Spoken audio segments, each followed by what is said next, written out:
नमस्कार, मैं संजय शर्मा। आप देख रहे हैं 4 PM न्यूज़ नेटवर्क। चुनाव पास में आ गया तो आखिर दिल्ली दरबार योगी जी पर थोड़ा काबू पाने में कामयाब हो गया। महीनों से योगी आदित्यनाथ जिद लगाए बैठे थे कि वो ओपी राजभर को मंत्री नहीं बनाएंगे। दरअसल उनको लगता था कि उनकी जो ब्रांडिंग है माफियाओं के खिलाफ एक अभियान की, ओपी राजभर को मंत्री बना देने से वो सारी ब्रांडिंग खत्म हो जाएगी। आप पूछेंगे ऐसा कैसे है? तो मैं बता दूं आपको कि ओपी राजभर की जो पार्टी है उसके एक विधायक हैं और वो विधायक मुख्तार अंसारी के बेटे हैं। तो जाहिर है कि अगर मुख्तार अंसारी का बेटा जिस पार्टी में हो वो पार्टी एनडीए का हिस्सा बन जाए, मुख्तार अंसारी के बेटे के पार्टी के मुखिया योगी सरकार के मिनिस्टर बन जाएं, तो फिर योगी जी की जो एक लाइन है कि हमने मुख्तार को मिट्टी में मिला दिया, हमने माफियाओं को खत्म कर दिया, उस लाइन पर सवाल खड़े होंगे। और एक बड़ी बात यह है कि जिस शख्स ने कहा हो कि हमें राम नहीं चाहिए, हमें राम राज नहीं चाहिए, हमें अम्बेडकरवाद चाहिए, अम्बेडकर का राज चाहिए, विधानसभा में कहा, जिसने कहा हो कि भगवान राम के राम राज्य में बहुत अत्याचार था, छुआछूत थी, भेदभाव था, ऋषि का एक पिछड़ी जाति के ऋषि का सिर काट लिया गया था। भगवान राम के बारे में वो बातें की हों जिसने, उस आदमी की अगर योगी सरकार में मंत्री पद पर ताजपोशी हो जाए तो फिर आम जनता भी सवाल खड़ा करेगी कि क्या यही है भगवान राम के प्रति आस्था, या फिर भगवान राम आपको सिर्फ वोटों की खेती के लिए काम आते हैं। बड़ी बात है कि आप जो उनकी पार्टी के सबके सबसे बड़े आराध्य हैं, जिनके राम मंदिर के नाम पर वो वोट जुटाने का अभियान चलाते हैं, अगर कोई नेता ये कहता है कि राम के राज में छुआछूत थी, भेदभाव था, निरे निरे आरोप भगवान राम पे लगाती हैं, तो आप सहज कहेंगे कि ऐसा व्यक्ति भारतीय जनता पार्टी के साथ तो अलायंस में आ ही नहीं सकता, और आ भी गया हो तो मंत्री तो नहीं बन सकता। ये बातें किसी छोटे मोटे नेता ने नहीं कही है, ये बातें ओपी राजभर जी ने कही हैं।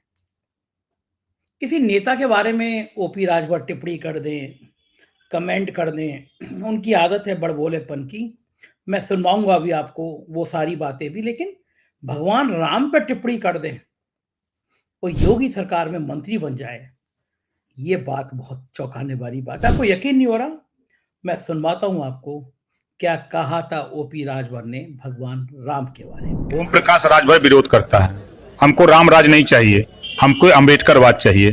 कि मैं यहाँ नहीं, विधानसभा के अंदर बोला हूँ और खुले मंच से बोलता हूँ कि मुझे राम को तुम ले लो, बीजेपी के लोगों, राम को तुम ले लो, हमको राज दे दो।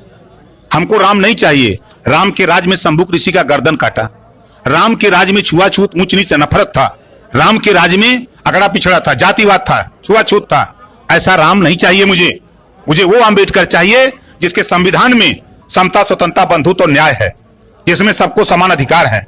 ऐसा मुझे चाहिए। सुना आपने, राजभर जी भगवान राम के बारे में जिन शब्दों का बखान कर रहे हैं, राम राज की जिस तरह से धज्जियां उड़ा रहे हैं, क्या आप कल्पना कर सकते हैं कि भारतीय जनता पार्टी ऐसे शख्स को मंत्री बना सकती है? लेकिन अमित शाह जी चाहते थे कि ओपी राजभर मंत्री बनाए जाएं, और योगी आदित्यनाथ किसी कीमत पर ओपी राजभर को मंत्री बनाने को तैयार नहीं थे। उनको पता था कि जैसे ही ओपी राजभर मंत्री बनेंगे तो सवाल उठेंगे कि मुख्तार अंसारी के प्रति योगी की जो धारणाएं थी क्या वो बदल गई? नहीं बदली तो मुख्तार अंसारी के से जेल में मिलने वाले, मुख्तार अंसारी को अपना दोस्त बताने वाले, उनके बेटे को विधायक बनाने वाले ओपी राजभर योगी के मंत्री कैसे बन सकते हैं? आप खुद बताइए। कोई एनडीए की बड़ी बैठक हो, मुख्तार जी अंसारी का बेटा जेल से निकल के आ गया हो, तो उस मंच पर योगी आदित्यनाथ भी होंगे और मुख्तार अंसारी का बेटा भी होगा, क्योंकि दोनों एनडीए का हिस्सा है। तो ये सारी नाटक की बातें किसके लिए हैं? ये जो डायलॉग भरी बातें किसके लिए हैं? वो जनता को गुमराह करने के लिए। मजे की बात यह मुख्तार अंसारी के बेटा जिस पार्टी में वो एनडीए का हिस्सा है, और मुख्तार अंसारी के जो चाचा हैं अफजाल अंसारी, वो समाजवादी पार्टी से गाजीपुर से चुनाव लड़ रहे हैं। यानी एक ही परिवार के एक सदस्य एनडीए का हिस्सा और एक ही परिवार के एक सदस्य इंडिया गठबंधन का हिस्सा। ऐसी ऐसी बातें करी थी ओपी राजभर जी ने। मुझसे इंटरव्यू में कहा था कि वो माफिया डॉन ब्रजेश सिंह से मिलने रक्षा मंत्री राजनाथ सिंह उनके साथ जेल में गए थे। चौंकाने वाली बात थी, क्योंकि ब्रजेश सिंह यूपी के सबसे बड़े डॉन में माने जाते हैं, बनारस के हैं। भारतीय जनता पार्टी का एक धड़ा उनको टिकट दिलाने की पैरवी कर रहा था, उनके भतीजे को जौनपुर से लड़ाने की पैरवी कर रहा था, लेकिन बात बनी नहीं। अब ये ओपी राजभर कह रहे हैं कि राजनाथ सिंह जैसा शख्स ओपी राजभर के साथ ब्रजेश सिंह से मिलने, डील करने जेल में गया था। अब मैं बिल्कुल इस बात को नहीं कह सकता कि राजभर और राजनाथ सिंह जी जेल में गए थे, नहीं गए थे इतने खूंखार अपराधी से मिलने। लेकिन अब माननीय मंत्री बन चुके योगी सरकार के में ओपी राजभर क्या कह रहे हैं, आप खुद सुन लीजिए कैसे वो राजनाथ सिंह और अपने बारे में बखान कर रहे हैं। जिन माफियाओं का नाम लेते हैं ब्रजेश सिंह, उनसे मिलने उत्तर प्रदेश से बाहर कभी गए थे? किसी बड़ी बीजेपी के नेता हाँ गए थे ना? राजनाथ जी लीवा गए थे सही 2014। सही सूचना थी मेरी। 100% सही कह रहा हूँ भाई, झूठ हम बोलबे नहीं करते। आप और वो राजनाथ सिंह ब्रजेश सिंह से मिलने जेल में गए जेल गए थे। कौन सी जेल में गए थे? वो साबरमती जेल अहमदाबाद में। राजनाथ सिंह भी आपके साथ थे? बिल्कुल थे। तो डील क्या करने गए थे आप? डील दूर सीट का है, भाजपा से समझौता का 2 सीट का बात रहा लोकसभा में। तो ब्रजेश सिंह कहना हम ही के दूठे चाहिए, बनारस और चंदौली दोनों वो मांगत रहे। तो राजनाथ जी कहने कि देखो बनारस मोदी जी चुनाव लड़ेंगे, वो सीट मत मांगो। वो कहना हम यहीं लड़ेंगे।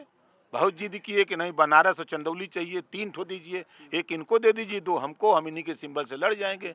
तो हम जुगाड़ बनने लगी 3 ठे लह जाई तो पटिया मानता प्राप्त दल हो जाएगी। तो राजनाथ सिंह आपको क्यों ले गए थे ब्रजेश सिंह के बाद?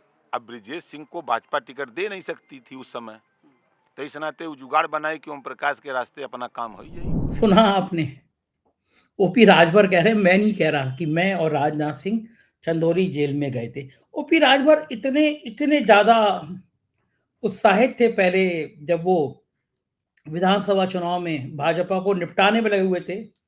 उन्होंने मुझसे योगी आदित्यनाथ के आपराधिक इतिहास को लेकर सवाल किए। ये कहा कि किस हद तक अपराधी व्यक्तित्व थे योगी आदित्यनाथ, अपने ऊपर मुकदमे जो लगे थे वो हटवा लिए। तीखा हमला बोला। मैं ये भी आपको सुनवाता हूं कि क्या कहा था ओपी राजभर ने योगी आदित्यनाथ के बारे में। केकर चरित्र ठीक है, योगी बाबा का चरित्र ठीक है का? उनके चरित्र में कैसे बात है? जिस दिन शपथ ले उनके ऊपर आपराधिक मुकदमे थे, उन्होंने मुख्यमंत्री बनने के बाद मुकदमा वापस किया। हमारे deputy CM Keshav Maurya stool वाला मंत्री कहते हैं, हम स्टूल वाले डिप्टी सीएम हैं। इनके ऊपर पूरे प्रदेश में पिछड़ों की उत्थान किया केशव मौर्य ने। इतना उत्थान किया कि पिछड़ों को स्टूल पर बैठा दिया। और 69,000 शिक्षक भर्ती, 68,500 शिक्षक भर्ती में पिछड़ों का हिस्सा लूटा गया, दलितों का हिस्सा लूटा गया। जबान नहीं खुली, जबान खोलते तो काट लेते भजपैया सब। पिछड़ों के जितने नेता हैं दलितों के सब लोडर हैं, वहाँ किसी की कुबत नहीं कोई बोल दे। अच्छा, यही नहीं, जब बातचीत चल रही थी मुझसे, तो मुझसे बोले कि योगी आदित्यनाथ को मैं वहां पहुंचा दूंगा जहां भिखारी भीख मांगते हैं। मैंने उनसे कहा भी, मैं कहा ज्यादा बोल रहे ओपी राजभर जी। बोले नहीं, ज्यादा नहीं बोल रहा हूं। मैंने कहा भी उनके पास बुलडोजर है, बोले मेरे पास पोपलेंट है, मैं ज्यादा तेज कर दूंगा। मैं चाहता हूं ये हिस्सा भी आप सुन लीजिए, क्या कहते हैं राजभर, कहां पहुंचाना चाहते हैं योगी आदित्यनाथ को, और फिर मैं आपसे विमर्श करता हूं कि हम योगी सरकार को सत्ता से बेदखल करूंगा और योगी जी को वहां पहुंचाऊंगा जहां भीख मांगने की ट्रेनिंग दी जाती है। बड़ा तीखा बयान है, कुछ ज्यादा ही तीखा बयान है ये तो। हम जो कहता हूँ सच कहता हूँ, सीना ठोक के कहता हूँ, और कभी मैं गलत न बोला हूँ, न गलत करता हूँ, न करने की किसी को सलाह देता हूँ। ऊपर हेलीकॉप्टर से बुलडोजर दिखा रहे हैं, अगला नंबर आपका है। हमारे पास पोपलैंड है। हम उसी पर उनका बुलडोजर लाद लेंगे।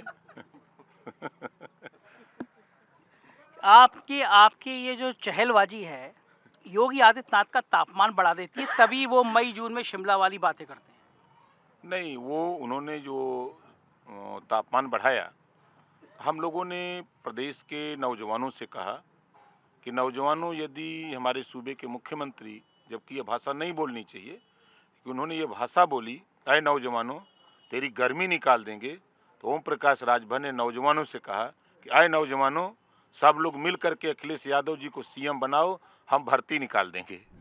अब आप मुझे बताइए कि जो शख्स इस तरह की बातें करता हो योगी आदित्यनाथ के लिए, भारतीय जनता पार्टी के लिए, उस शख्स को मजबूरी में योगी आदित्यनाथ ने कैबिनेट मंत्री बनाने की मंजूरी दी, क्योंकि अमित शाह का दबाव था।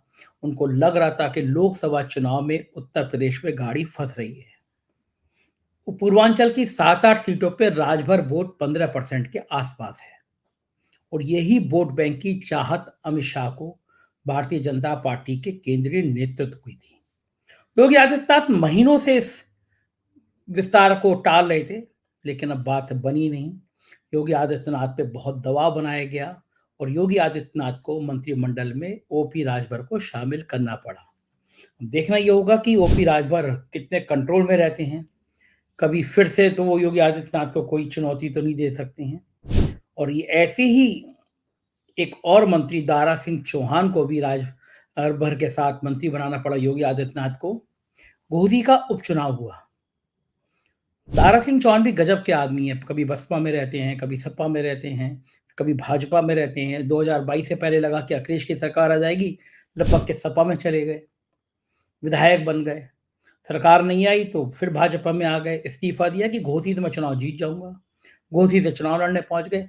तब भी बताया जाता है कि योगी आदित्यनाथ का मन नहीं था कि उनको टिकट दिया जाए, लेकिन वो लड़ने पहुंच गए। अमित शाह जी ने कमान संभाली चुनाव की। दोनों डिप्टी सीएम लगातार 15-20 दिन तक वहां कैंप किए रहे। बताया जाता 3000 से ज्यादा आरएसएस के कार्यकर्ता जुटाए गए। 15-20 मंत्रियों की ड्यूटी लगाई गई, 50 से ज्यादा विधायक लगे, और वहां के लोग बताते हैं 20 करोड़ से ज्यादा खर्च किया गया घोसी में। अल्पसंख्यक लोगों को घरों से निकलने नहीं दिया गया, लठियाया गया उनको। तो वोट परसेंटेज कम हुआ।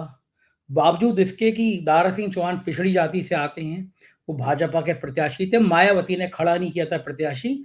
हर बार की तरह मायावती को लगता था कि दलित वोट जो है वो भाजपा में चला जाएगा, सपा नहीं जीतनी चाहिए। और समाजवादी पार्टी ने वहां ठाकुर प्रत्याशी खड़ा किया था। तो लोग कह रहे थे ऊंची जाति के लोग तो जाएंगे नहीं समाजवादी पार्टी में, लेकिन अप्रत्याशित रूप से ठाकुर समेत ऊंची जाति के बहुत बड़ा वर्ग गया समाजवादी पार्टी में, दलित चले गए। नतीजा ये हुआ कि इतने कम परसेंट के बावजूद भी 42,000 से ज्यादा वोटों से जीत हासिल करी समाजवादी पार्टी ने। इस जीत ने बेचैन कर दिया मोदी को, अमित शाह को, कि क्या उत्तर प्रदेश का तापमान बदल रहा है। तब ये रणनीति बनी, अगर राजभर हैं, दारा सिंह चौहान की जाति है, ऐसी जातियों को हम इकट्ठा नहीं करेंगे तो मामला बिगड़ सकता है। तो लिहाजा एक बहुत ज्यादा इंतजार था जिस बात का ओपी राजभर को मंत्री बनने का, वो चाहत पूरी हो गई, लेकिन नैतिकता कहाँ बची, भगवान राम के प्रति प्यार कहाँ बचा। जो व्यक्ति भगवान राम के प्रति इतने अपशब्द बोल रहा हो, वो योगी सरकार में मंत्री हो। मुख्तार अंसारी का बेटा जिस पार्टी में, वो पार्टी का मुखिया मंत्री हो।